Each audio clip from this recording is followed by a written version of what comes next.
नमस्तेस्तु महामाये श्रीपीठे सुरपूजिते शंख चक्र गदा हस्ते महालक्ष्मी नमोस्तुते।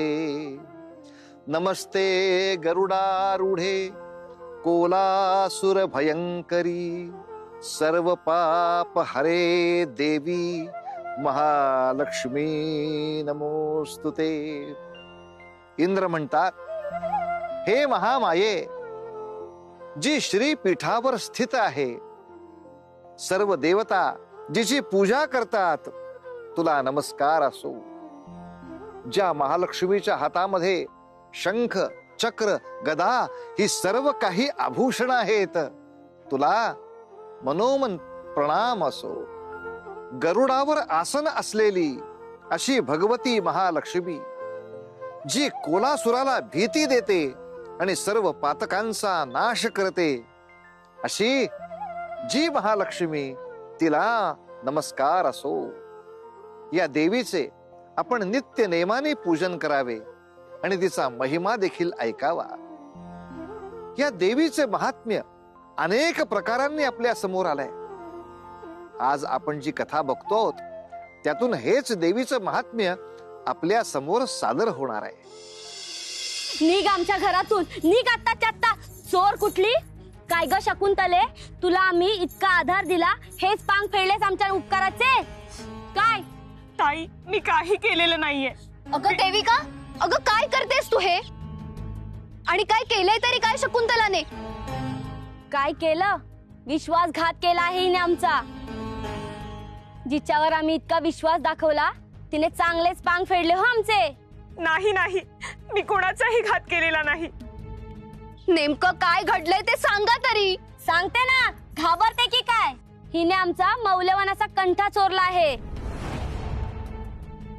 इतका मौल्यवानाचा होता की पाताशणीचे डोळे आणि स्वभाव दोन्हीही फिरले आणि हिने डाव साधला। नाही नाही, माझ्या हातून असे पाप घडणे शक्यच नाही। म्हणजे मी खोटं बोलते? मी स्वतः तो कंठा स्नानगृहात ठेवला होता। मी बाहेर येताच तो कंठा आतमध्ये विसरला आणि हिने आत जाऊन ताब्यात घेतला। सांग सांग, कुठे लपवलायस? कुठे लपवलायस तो कंठा? नाही नाही हो, मी नाही चोरी केली। मला नाही माहित, कोणाची शपथ घेऊ सांगा। देविका, हे बघ, शकुंतला किती विश्वासू आहे हे आपण जाणतो। तू तू त्या कंठाचे वर्णन सांग। कदाचित तू इतरत्र ठेवला असशील। एक काम करू, आपण सर्व मिळून शोधू। सांगते ना, चांगला असा सुवर्णाचा होता, त्यात लाल लाल मानके गुंफलेली होती, त्याला मोहक अशी नक्षी देखील होती। ठीक आहे।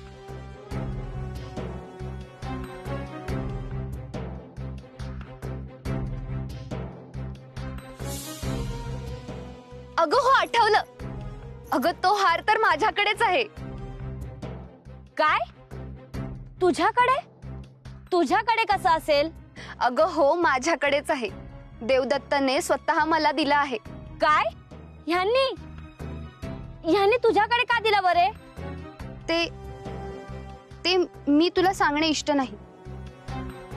तू तू स्वतः विचार त्याला, तो तुला योग्य उत्तर देईल।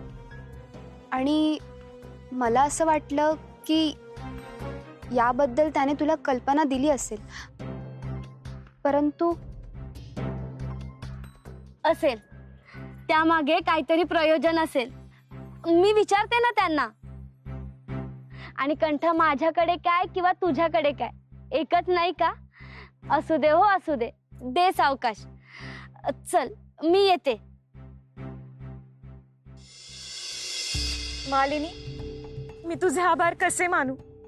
आज खूप मोठ्या संकटातून, चोरीच्या आरोपातून तू माझी सुटका केलीस। छे ग, हे करणारे मी कोण? हे सर्व घडले ते देवी आईमुळे घडले। मी केवळ सत्य सांगितले, जे मला ठाऊक होते।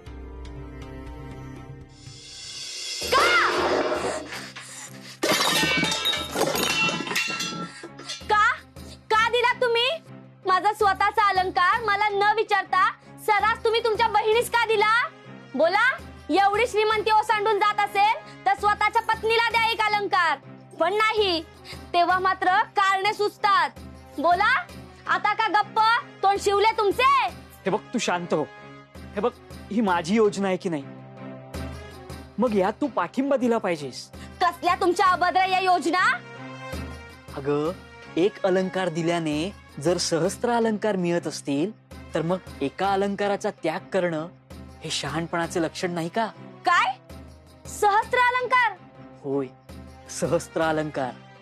जेव्हा मी तो अलंकार तिला देईन तेव्हा तिच्या मनात माझ्याबद्दल असे मत निर्माण होईल की हा किती काळजी करतोय माझी, स्वतःपेक्षा बहिणीसाठी जास्त माया आहे. आणि एकदा का आपण तिचे मन जिंकले की मग तिच्या घराचा आणि धनाच्या कपाटाचा मार्ग आपल्यासाठी मोकळा होईल. मग बघ, तुझ्यासाठी कशा धनाच्या अलंकाराच्या राशी उभ्या करतो त्या. हे स्वप्न मोहक वाटते आहेत, परंतु अलंकाराच्या राशी नाही मांडल्या तर त्याचे परिणाम भीषण होतील. हे देखील लक्षात ठेवा. अगं, ऐक ना देविका.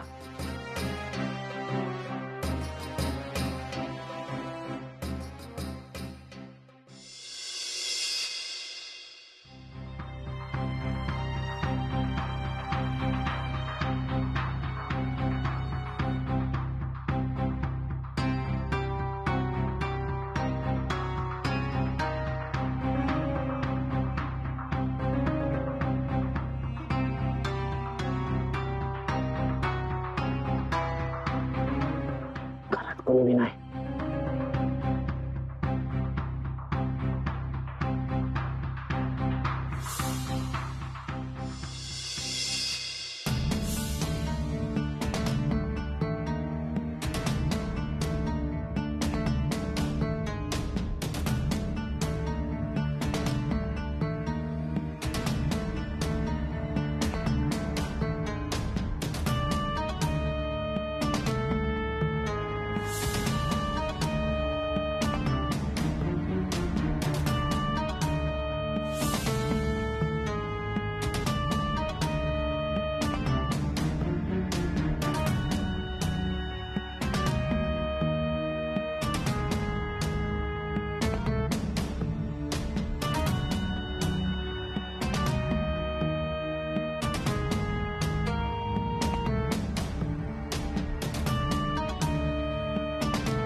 ठरल्याप्रमाणे हे धन गोळा करू आणि देवदत्तकडे नेऊन देऊ.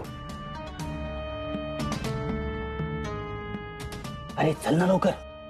हा हा.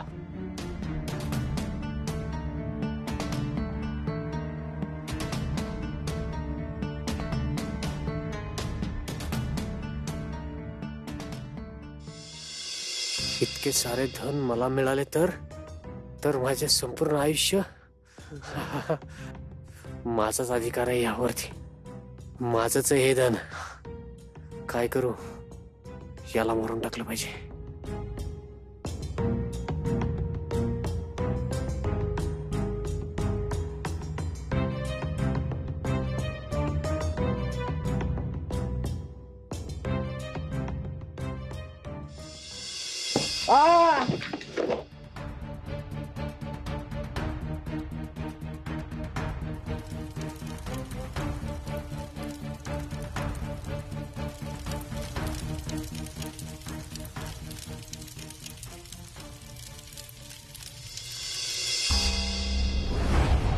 नाही.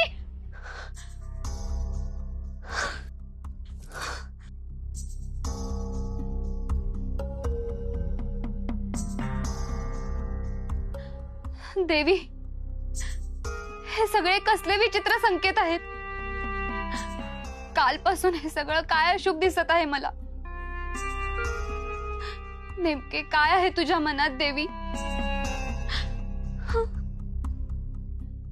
मालिनी, मालिनी, एक वाईट बातमी आहे, अत्यंत भयावह. काय काय झालं? अगं तुझ्या घराला आग लागलीये. काय? हो, अगं तुझं पूर्ण घर उद्ध्वस्त झालंय. माझं घर, माझं घर.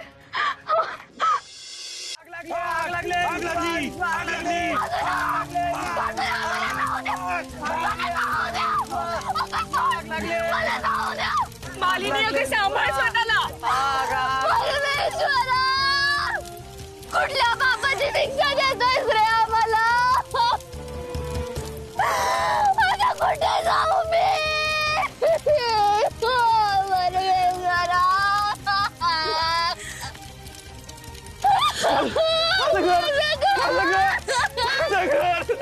माझं घर, माझं घर, माझं धन. मालिनी, मालिनी, आपलं धन गेलं. काय रे परमेश्वरा, काय केलंस रे? अरे परमेश्वरा, काय रे करू आता परमेश्वरा?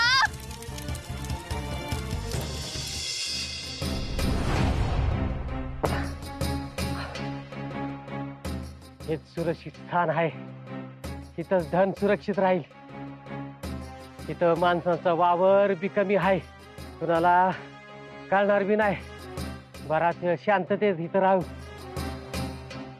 आणि कोणता शिपाई मागावर नाही याची खात्री करून घेऊ आणि परत येऊन हे धन इथनं घेऊन जाऊ. 1/3 भाग माझा काय, आता हे सगळं धन माझंच आहे.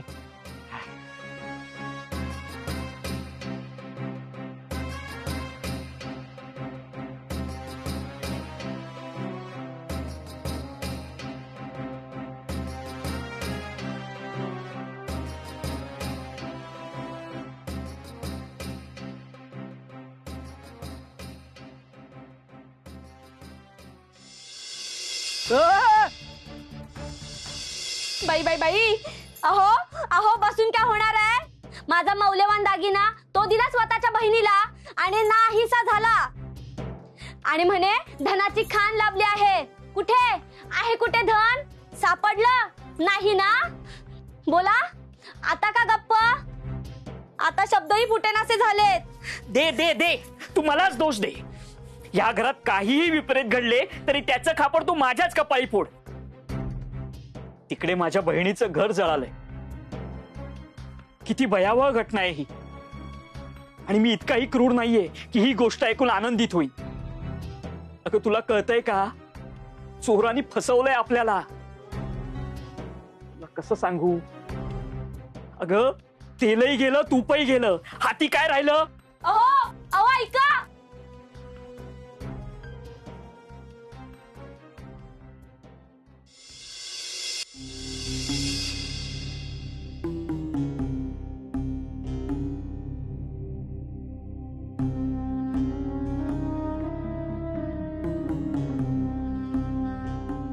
पिताश्री, आपण ह्या झोपडीत राहायचे.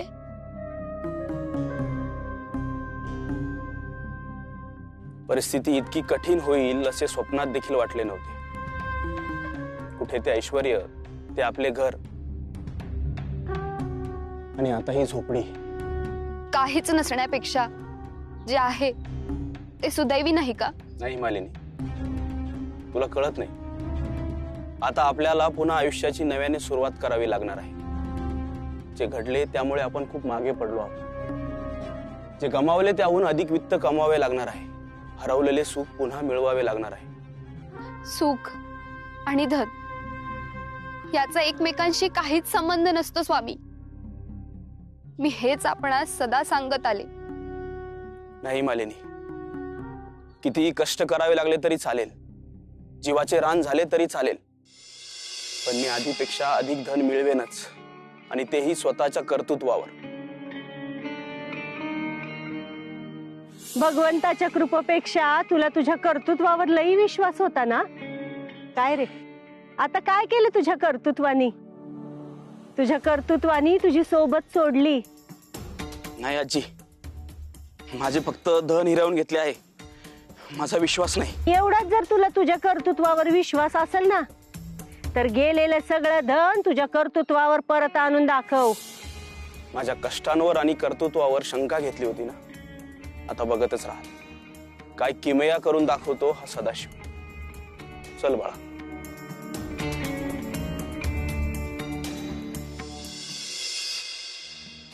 मला भाकरी हवी माते, मला भाकरी हवी आहे. मला खूप भूक लागली आहे. मला लवकर भाकरी वाढ. हो हो हो पुत्र, जरा धीर धर. ती भाकरी खमंग व्हायला नको का? जशी असेल तशी वाढ माते, मला भाकरी हवी आहे. असे कसे? माझ्या पुत्रास जे काही देईन ते रुचकर व्हायला नको का?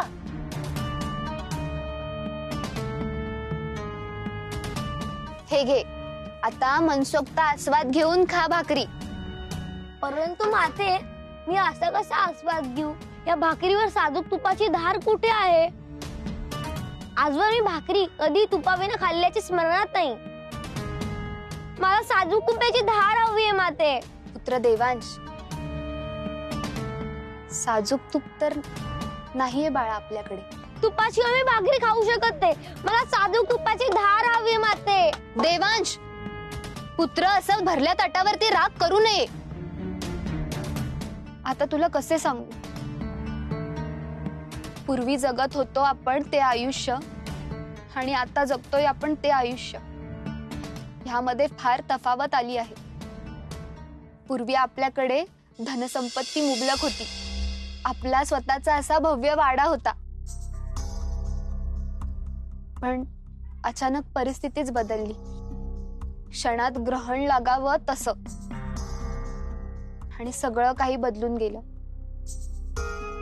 परंतु तू काही चिंता करू नकोस हा.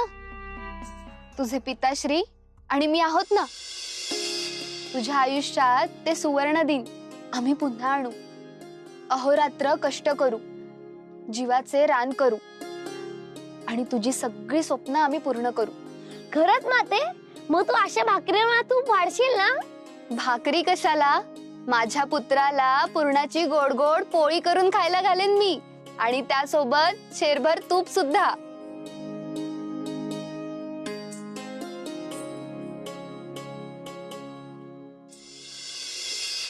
माऊली, असं म्हटलेलं आपण ऐकलंय की तुमचं कर्म तुम्हाला तितकंच देतं जे तुमच्या दैवाने तुमच्यासाठी लिहिलेलं असतं.